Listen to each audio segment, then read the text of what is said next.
Hello student. Uttarakhand PCS mains की class में आपका स्वागत है। देखिए, जो मेंस का पेपर इंडियन हिस्ट्री, उस क्लास को मैं लूँगा। और मैं एक दिन पहले भी आपको डिस्कस कर चुका हूँ कि किस नेचर के क्वेश्चन आते हैं और कितने मार्क्स के क्वेश्चन आते हैं। एक टॉपिक मैं कराऊंगा आपको, लॉन्ग क्वेश्चन होगा 250 वर्ड्स का, जो 16 मार्क्स में आएगा। तो देखिए, आपके इस पेपर में 20 वर्ड्स के क्वेश्चन आते हैं, 20 वर्ड्स के क्वेश्चन आएंगे। थोड़ा सा एक चीज़ देख लीजिए, 20 वर्ड्स और ये 2 मार्क्स का होगा। कुछ इसमें 50 वर्ड्स के क्वेश्चन होंगे, 50 वर्ड्स के क्वेश्चन होंगे, और ये जो क्वेश्चन होगा ये होगा आपका 5 मार्क्स का। इसमें कुछ क्वेश्चन ऐसे हैं जो 125 वर्ड्स के होंगे, और ये 8 मार्क्स का होगा, 8 मार्क्स का। यानी 5 क्वेश्चन ऐसे होते हैं, और कुछ क्वेश्चन यानी 5 क्वेश्चन ऐसे होंगे आपके, 7 में से 5 करने होंगे जो 250 वर्ड्स, और ये 16 मार्क्स का होगा। तो जनरली मैं देख रहा हूं कि लोअर पीसीएस की भी जो क्लास चल रही है, ऑफलाइन ऑनलाइन, बेसिकली ऑनलाइन वाले बच्चे भी एक काम कर रहे हैं कि अभी तक प्रॉपर बहुत बच्चे ऐसे हैं जो ये भी नहीं समझ पा रहे हैं कि कहाँ पर लाइन चेंज करनी होगी और कहाँ पर हमें पैराग्राफ चेंज करना है।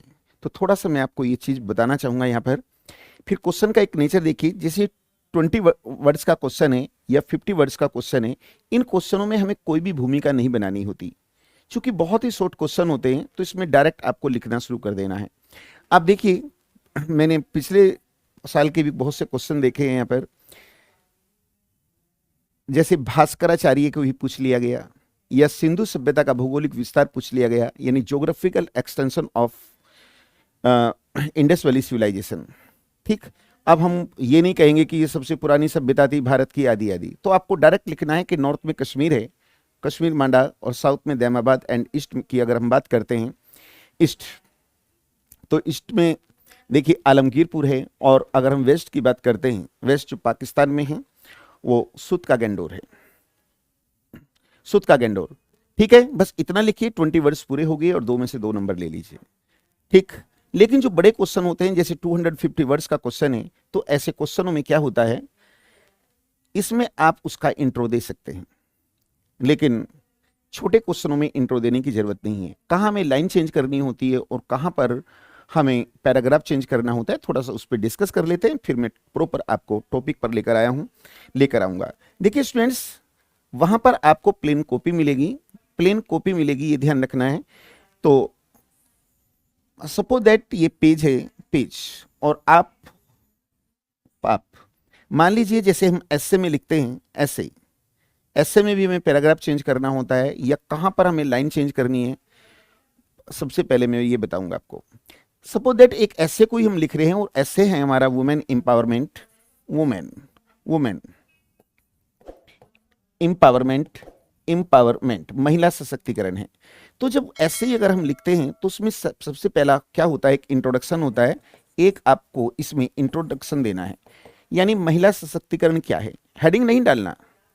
इसके बाद उसमें दूसरा ऐसे लिखने की एक टेक्निक भी है, किसी भी ऐसे को सेक्शन में बांटना है।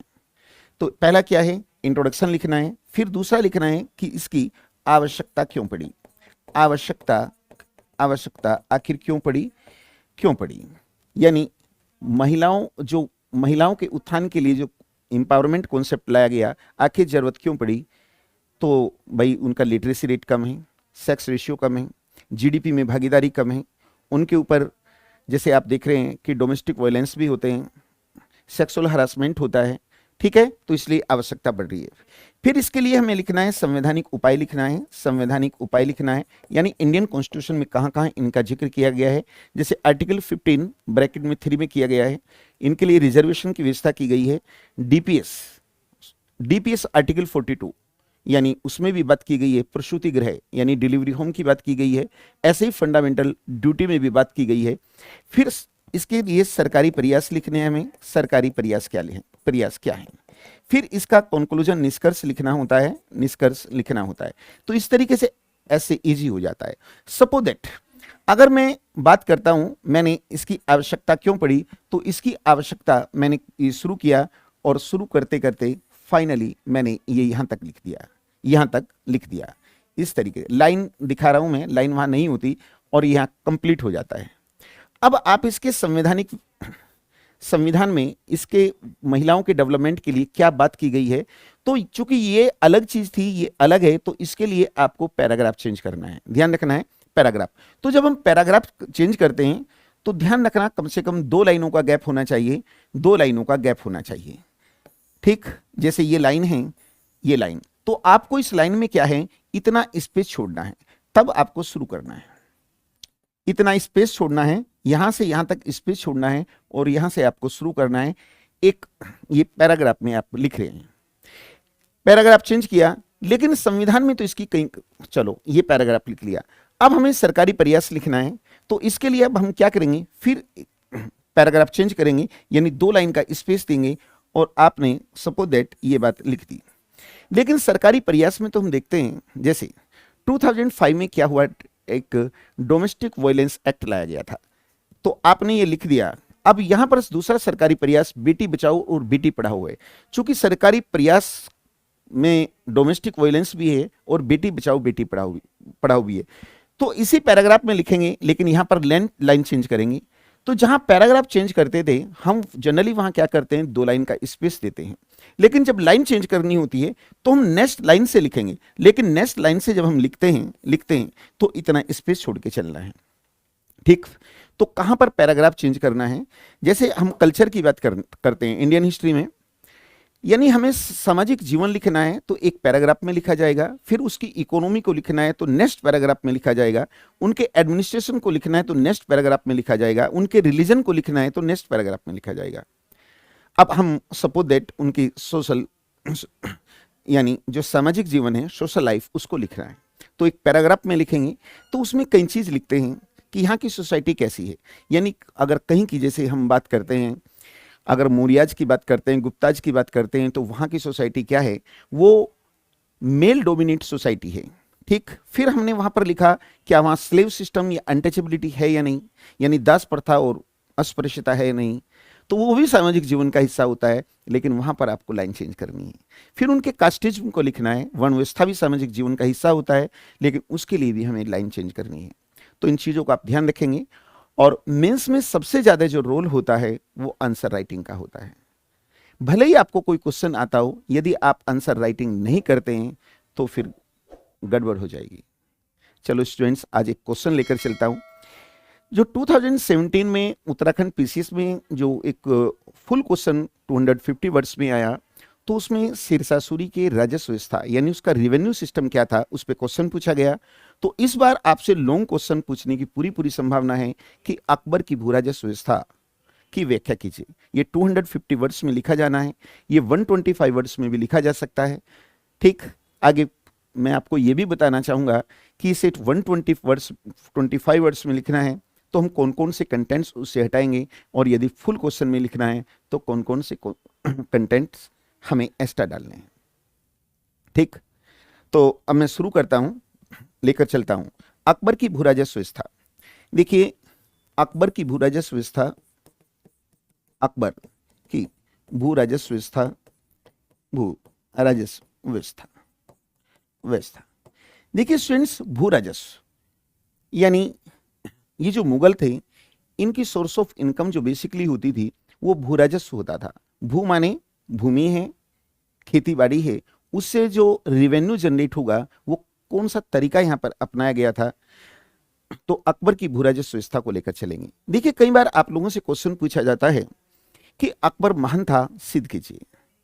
तो अकबर महान इसलिए था क्योंकि अकबर ने हर क्षेत्र में काम किए हैं, चाहे हम रेवेन्यू सिस्टम की बात करें, प्रशासन में उसके मनसबदारी प्रथा को देख सकते हैं, आर्किटेक्चर स्थापत्य कला के क्षेत्र में देख सकते हैं, उसने विद्वानों को भी संरक्षण दिया है, यहां भी देख सकते हैं, उसकी हम धार्मिक नीति को भी देख सकते हैं। और उसकी सबसे बड़ी महानता तो ये थी कि अकबर ने अखिल भारत का निर्माण किया था।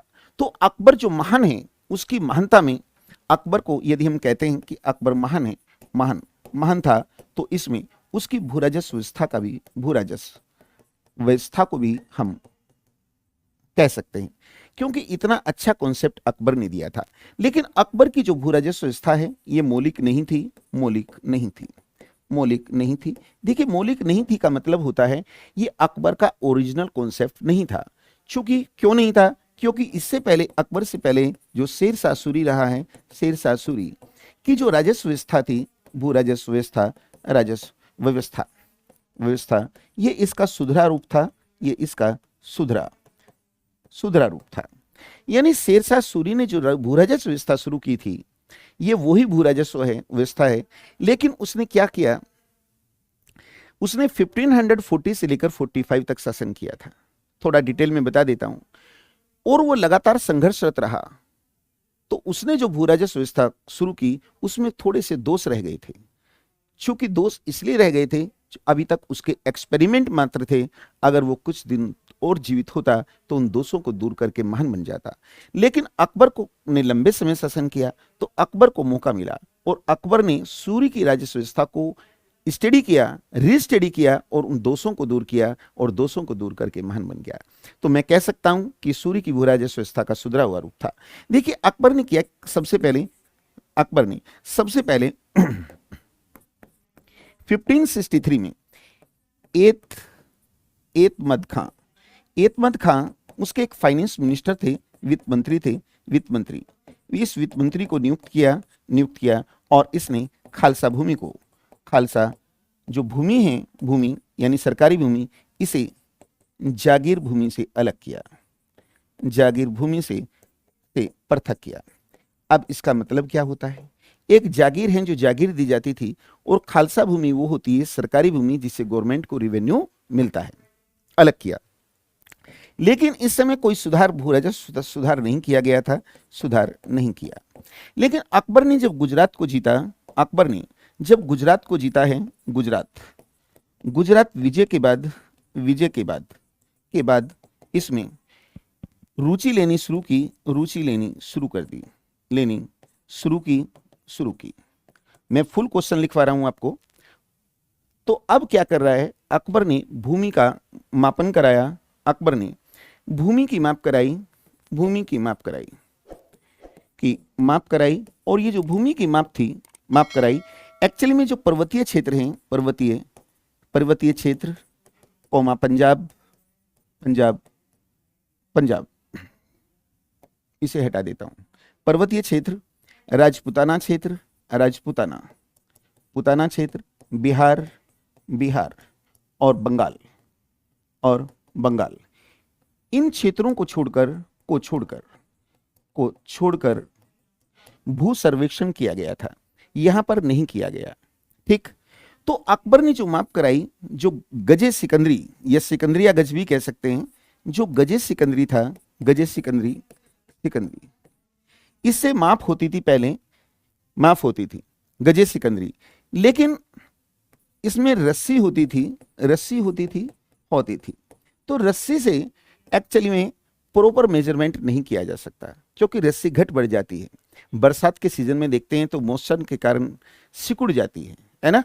तो चूंकि रस्सी घट बढ़ सकती थी, तो इससे मेजरमेंट नहीं किया गया। इसके बाद उसने क्या किया, जो बांस होता है, बांस की कमचियां यानी बांस का जो छिलका होता है ना, को लोहे की कड़ियों से जोड़कर, लोहे की जो कड़ियां होती हैं, कड़ियों से जोड़कर जरीब बनाई थी। स्टूडेंट्स, जरीब का मतलब होता है जिससे भूमि का मेजरमेंट होता है, उसको हम जरीब कहते हैं। तो इससे माप कराई थी, ये ध्यान रखना है। इसके बाद बादशाह ने जो खालसा भूमि होती है, खालसा भूमि, ये जो खालसा भूमि है पर 182 करोड़ी नियुक्त किए।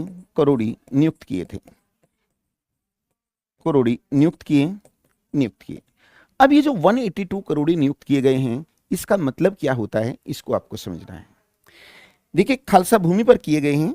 मान लीजिए, एक एग्जांपल देना चाहूंगा, ये जो हमारा भारत है, मान लीजिए ये सारी भूमि क्या है, खालसा सरकारी भूमि है। तो उसने इसको क्या किया, 182 इस तरीके से 182 हिस्सों में बांट लिया, 182 हिस्सों में बांट लिया। यानी एक हिस्सा ये है एक ये, और इस पर 182 करोड़ी नियुक्त किए, अधिकारी नियुक्त किए, लेकिन उसे करोड़ी इसलिए कहते हैं क्योंकि ये जो खालसा भूमि का ये क्षेत्र है, इसे 1 करोड़ टंका, 1 करोड़ टंका टंका यहां से राजस्व आता था। क्योंकि यहां से 1 करोड़ टंका राजस्व आता है, यानी क्षेत्र ऑलरेडी इतना बड़ा है कि यहां से 1 करोड़ टंका टैक्स आएगा, तो यहां पर अपॉइंट जो इस अधिकारी को किया जाता है उसे हम करोड़ी कहते हैं, करोड़ी। अब इस अधिकारी का नाम करोड़ी है, करोड़ी। अब इसका कार्य क्या था, अपने क्षेत्र, जो इसके क्षेत्र है, इसकी सीमा निर्धारित करना है, निर्धारित करना है। यहां से उसे टैक्स कलेक्ट करना है, यहां इसका पूरा रिकॉर्ड रखना है, रिकॉर्ड आदि रखना है। और यहां पर उस समय जो दीवान है, दीवान वो टोडरमल था। अब बादशाह देखिए क्या करता है, बादशाह ने उत्पादन के आधार पर भूमि को 4 भागों में बांटा है। देखिए अब बादशाह ने उत्पादन के आधार पर, उत्पादन के आधार पर भूमि को 4 भागों में बांटा है, भूमि को 4 भागों में बांटा, 4 भागों में बांटा है, बांटा। अब ये 4 भाग कौन कौन से थे, पोलज, एक का नाम पोलज है, एक का नाम प्रति है, प्रति, एक चचर है, एक पोलज है, प्रति है, चचर है और बंजर, चचर और बंजर। अब यहां थोड़ा सा ध्यान देना है, ये पोलज जो भूमि है, पोलज की विशेषता ये थी कि ये 1 ईयर 2 क्रॉप्स, यानी 1 साल में 2 फसलें देती थी। ये 1 ईयर 2 क्रॉप, 2 क्रॉप्स, 2 क्रॉप। इसकी विशेषता ये है कि 1 year 1 crop, 1 year 1 crop, 1 crop. देखिए प्रति का मतलब होता है, आपने पहले भी देखा भी होगा, अब तो खैर ऐसा बहुत कम देखने को मिलता है, एक फसल को उगाने के बाद 6 माह तक भूमि को खाली छोड़ते थे और उसकी जुताई होती रहती थी, यानी प्रति का मतलब खाली छोड़ देना, ये उससे कम फर्टाइल है। इसकी विशेषता ये है कि 3 से 4 साल में, 4 साल में यहाँ एक क्रॉप उगती थी, और यहाँ 4 से जो 5 साल हैं, 5 साल में एक क्रॉप होती थी, एक क्रॉप होती थी। तो देखिए 4 प्रकार की भूमि थी। प्रीलिम में भी आपसे क्वेश्चन पूछा जा सकता था, किसको मैच कीजिए, तो पोलज और प्रति, और दूसरी चचर और बंजर है। तो बादशाह ने, अब आप ही इमेजिन कीजिए, इन दोनों गरीबों के 4-5 साल में एक फसल होती है और उसका 1/3 यदि टैक्स के रूप में चला जाए तो इनको कुछ भी नहीं मिलने वाला है। तो बादशाह ने क्या किया, इन दोनों के लिए अलग अलग पॉलिसी अपनाई।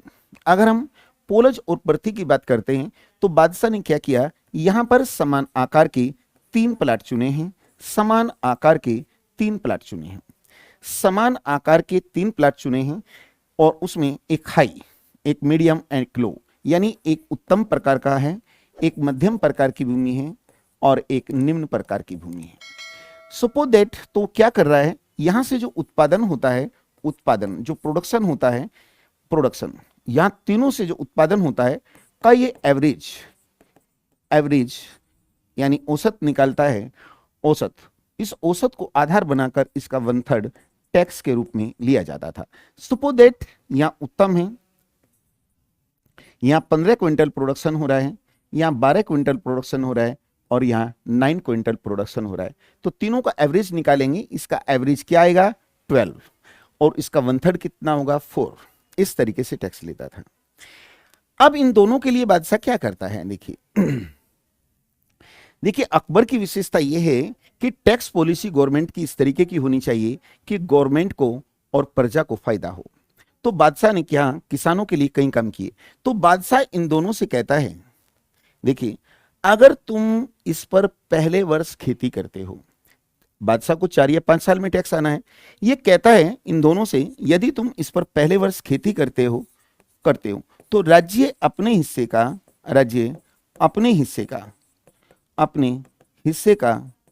40% लेगा। टोटल का 40 नहीं, जो राज्य का हिस्सा बनता है, और राज्य का 1/3 बनता है, तो उस 1/3 का हम 40% लेंगे, और दूसरे साल हम 60% लेंगे, 60%, तीसरे वर्ष हम 80% लेंगे, और चौथे वर्ष हम अपना 100% लेंगे, 100% लेंगे। अब देखिए जब किसानों को लगेगा कि राज्य हमारे ऊपर टैक्स छूट कर रहा है, तो ऐसे में वो अपनी भूमि को फर्टाइल बनाने का प्रयास करेंगे, क्योंकि उन्हें फायदा हो रहा है, टैक्स में छूट हो रही है। तो देखिए इससे किसानों को लाभ होगा। अब दूसरा इसका पहलू ये आता है कि राज्य इतना छोड़ रहा है तो राज्य का नुकसान हो रहा है, लेकिन नो, राज्य का नुकसान नहीं है। एक्चुअली में राज्य को तो 4 साल में ही टैक्स मिलना था ना, इतना ही अपना पूरा हिस्सा, लेकिन इन 3 सालों में भी कुछ कुछ एक्स्ट्रा राज्य को मिला। तो देखिए अकबर का कॉन्सेप्ट इतना अच्छा है। अब मैं आगे लेकर चलता हूं। देखिए यहां पर अकबर ने इस रेवेन्यू सिस्टम को ट्रांसपेरेंट, यानी जो राजस्व व्यवस्था है इसे पारदर्शी बनाने के लिए एक और काम किया था। बादशाह ने यहां पर अमल गुजार नियुक्त किए थे। जो अमल गुजार होते थे, अमल गुजार ये किसानों को पट्टा देते थे, ये किसानों को पट्टा देते थे, पट्टा देते थे। और किसान जो है, किसान अमल गुजार को जो अधिकारी है अमल गुजार, इस अमल गुजार को कबूलियत देता था, कबूलियत देता था, अर्थात स्वीकृति। इसका मतलब देखिए क्या होता है, ये जो फसल तैयार होने से पहले अमल गुजार, जैसे आज पटवारी होते हैं और पटवारी के पास किसानों का पूरा रिकॉर्ड होता है, तो यहां भी होता था। तो एक पट्टा लेकर जाता था, उस पे किसान का नाम लिखा है, भूमि का विवरण लिखा है, कितना टैक्स आएगा, आदि आदि। उस पर किसान ये पट्टा लेकर जाता था किसानों के लिए, किसान उस पर अपना अंगूठा लगाते थे या लिखते थे, अर्थात कबूलियत, मैं इसको स्वीकार करता हूं, इसे कबूलियत कहते हैं। ये इसलिए किया गया था जिससे राजस्व व्यवस्था पारदर्शी हो जाए, अर्थात जब कोई टैक्स कलेक्ट करने के लिए जाएगा, अगर वो ज्यादा टैक्स लेता है तो किसान उसका अपोज कर सकता है। अगर किसान टैक्स देने में आनाकानी करेगा तो ऐसे में चूंकि उसने कबूल कर रखा है तो उसके अगेंस्ट एक्शन लिया जा सकता है। ठीक, ये सिस्टम था। स्टूडेंट्स यहां पर जो टैक्स रेट है, ध्यान रखना, टैक्स रेट है,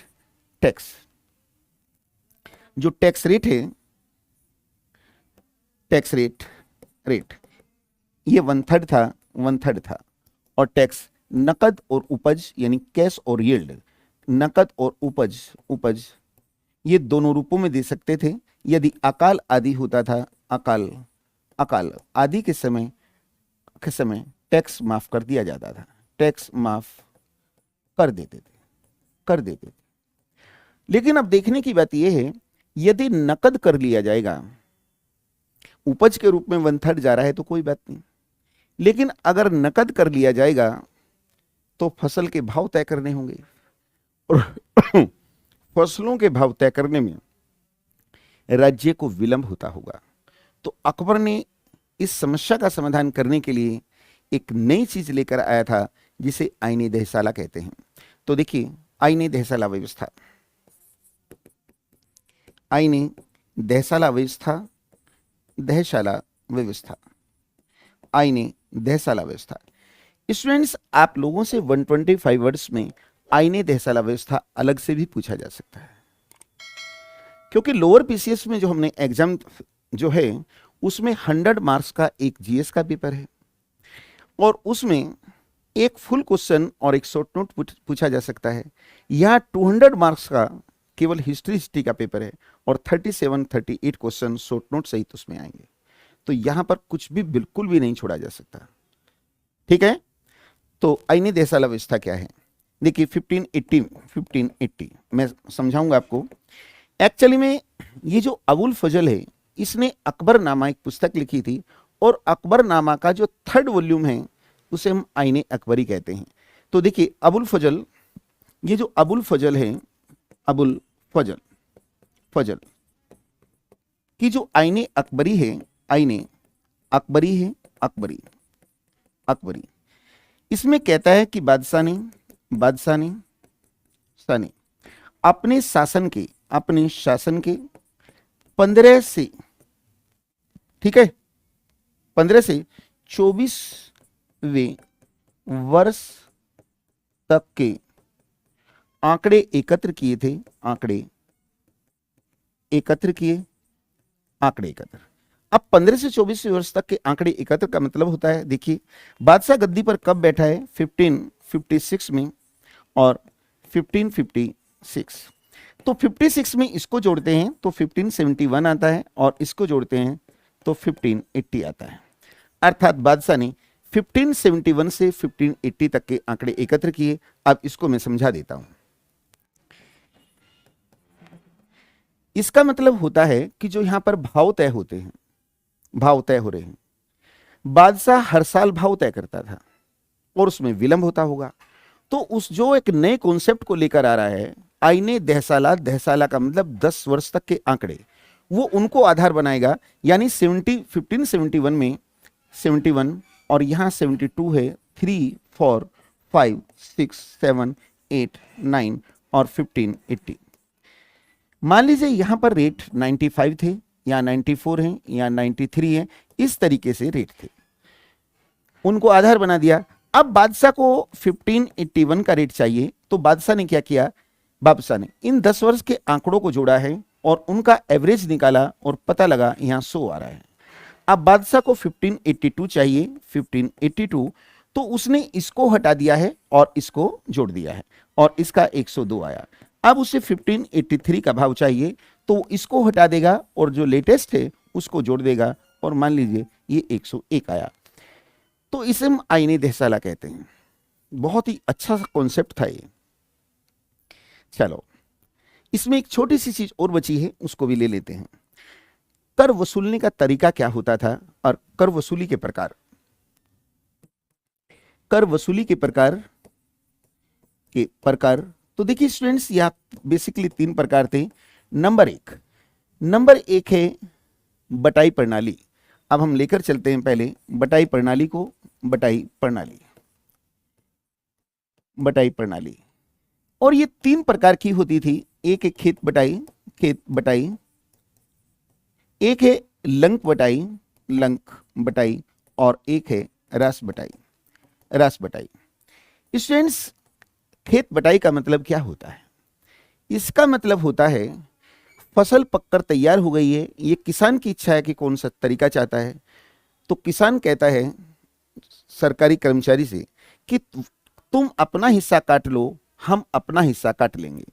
फिर लंक बटाई आती है, इसे यानी खड़े फसल को बांट लेना। लंक बटाई का मतलब होता है कि आफ्टर हार्वेस्टिंग, यानी किसान ने फसल को काट दिया है, तुम अपना हिस्सा ले जाओ और हम अपना रख लेंगे। रास बटाई का मतलब होता है, इसका मतलब होता है आफ्टर थ्रेशिंग, यानी अनाज और भूसे को अलग अलग कर लिया गया है, तुम अपना हिस्सा ले जाओ और हम अपना हिस्सा ले जाएंगे, तो इसे कहते हैं हम रास बटाई। अब हम देखिए दूसरा देखते हैं। एक होती है जब्ती प्रणाली, एक ये है और दूसरी है जब्ती प्रणाली। स्टूडेंट्स, अधिकांश हिस्से पर जब्ती प्रणाली ही थी। तो इसमें क्या होता है, देखिए इसमें भूमि की माप की जाती है, भूमि की माप की जाती है और 3 प्रकार जो बताए थे मैंने, उसका औसत निकाला जाता है। भूमि की माप की जाती है और भूमि को 3 जो भागों में बांटा गया था, उत्तम, मध्यम और निम्न, है ना, इनका औसत निकाला जाता था, औसत, और इसका 1/3 टैक्स लेते थे। तो इसमें भूमि की माप की जाएगी, और उसके आधार पर कर लेंगे, आधार पर यहां कर लेते थे, यानी टैक्स लेते थे। तो जो एक बटाई प्रणाली है और एक मैंने यहां आपके साथ जब्ती प्रणाली डिस्कस की, इसमें भूमि की माप होती है। अब मैं तीसरा तरीका लेकर चलता हूं जो इसमें लास्ट है, और वो है नस्क प्रणाली। ये जो नस्क प्रणाली होती है, इसमें भूमि की माप किए बिना